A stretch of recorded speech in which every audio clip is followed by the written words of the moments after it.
the Mandela effect and its importance to um, finding and observing who is a satanic lab creation, robot clone, weaponized humanoid biohazard, and how everything comes together.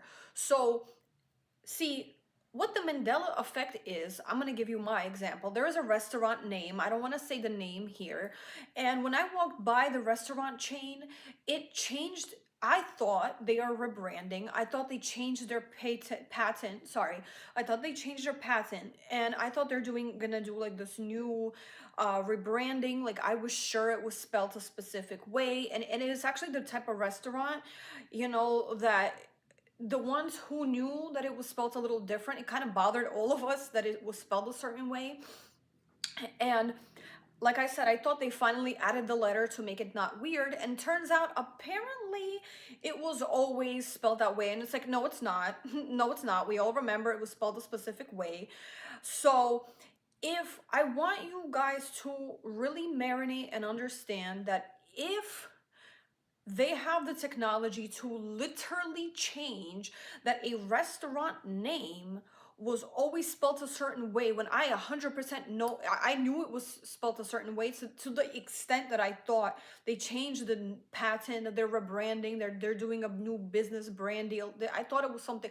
I'm like, you argue with yourself till you turn blue or purple. There is no way that restaurant was always spelled the way it's spelled now. And like I said, if two things to think about.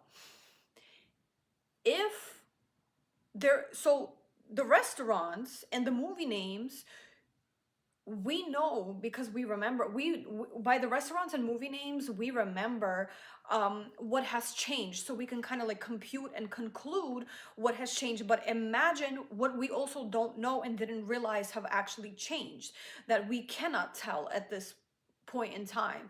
So that's number one. And number two, police actually like sit back and marinate what the kind of technology it would take and what kind of technology they actually have. The fact that they have been able to do this, and the fact that they actually succeeded at doing this, because like I said, there's a lot of restaurant names, there's a lot of other stuff, movie names, restaurant names, like how long people have been alive, just all this stuff.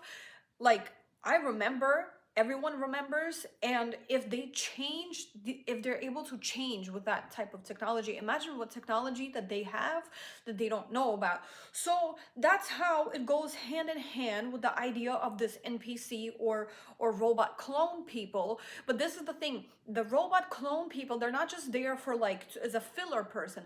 A lot of times they can be, but a lot of times they are weaponized and they are activated to commit either a certain crime or a certain attack, whether it's on random people or someone that the satanic diaper clinic purposely is will purposely send it to and activate it through their eyes. That's why sometimes I'm walking on the street, I think I said it in the other video, but I have people, they look at me, and this is even before I made the YouTube, so it's not because like people recognize me or whatever, but sometimes I'm walking and I have people looking at me like,